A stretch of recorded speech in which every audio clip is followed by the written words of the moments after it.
Kadang aku dapat pertanyaan dari teman-teman, kapan ya sebenarnya aku tuh tahu aku perlu ketemu sama psikolog? Atau kapan aku harus ketemu sama konselor?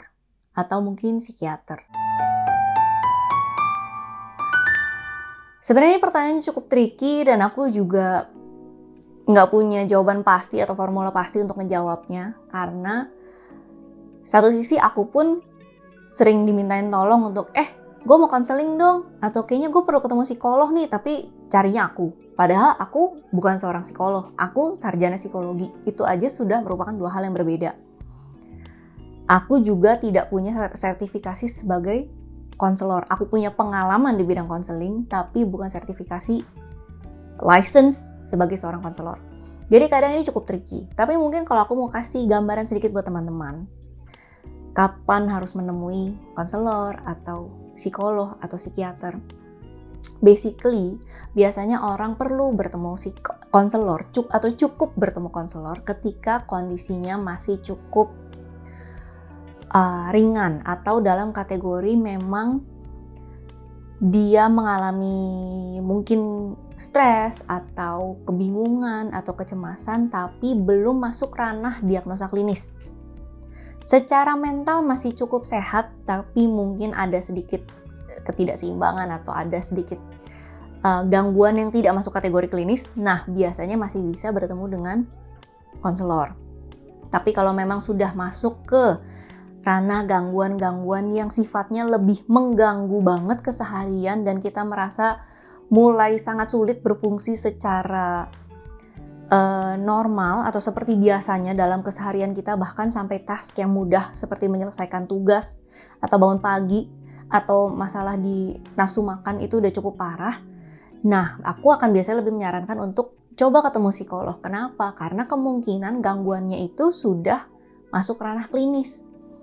Nah, yang perlu hati-hati adalah jangan sampai kita sudah mendiagnosa diri sendiri dengan baca kategori-kategori atau baca simptom-simptom atau gejala-gejala yang muncul dari internet.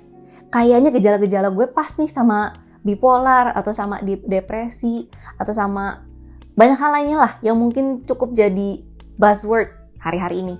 Nah, itu yang kita perlu hati-hati banget. Kenapa? Karena mendiagnosa diri sendiri itu sudah memberikan label, memberikan cara pikir tertentu sama kita, dan akhirnya mungkin mengubah perilaku kita, padahal sebenarnya kita nggak seperti itu.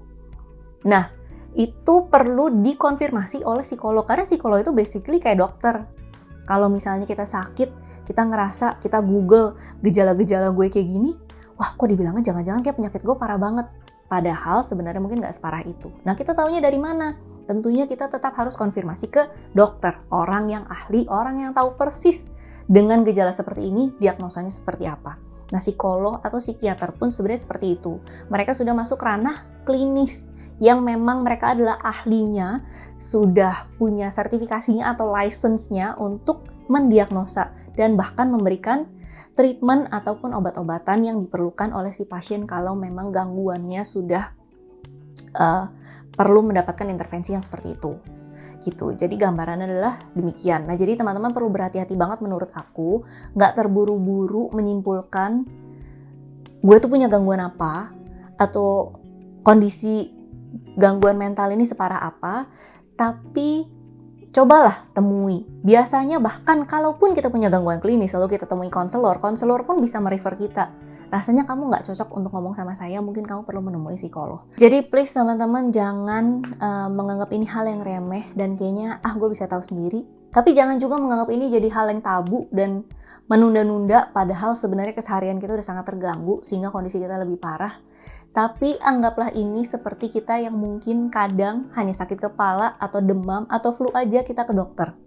Nah, it's okay kalau memang ada hal-hal yang kita rasa sudah mengganggu dan rasanya ada sesuatu yang tidak biasa dan itu berlangsung cukup lama dan mulai mengganggu keseharian kita, go ahead, temui konselor atau temui psikolog, cari diagnosa yang tepat, temui ahlinya, dan dapatkan treatment yang terbaik sesuai dengan kondisi yang memang kita punya. Kalau teman-teman masih punya pertanyaan, silakan tuliskan di komen, aku akan coba bantu sebisa mungkin jawab. Dan jangan lupa subscribe, like, share video ini, karena kedepannya pun aku akan bikin konten-konten yang hopefully bisa ngebantu teman-teman dalam bidang psikologi atau mental health ataupun self development.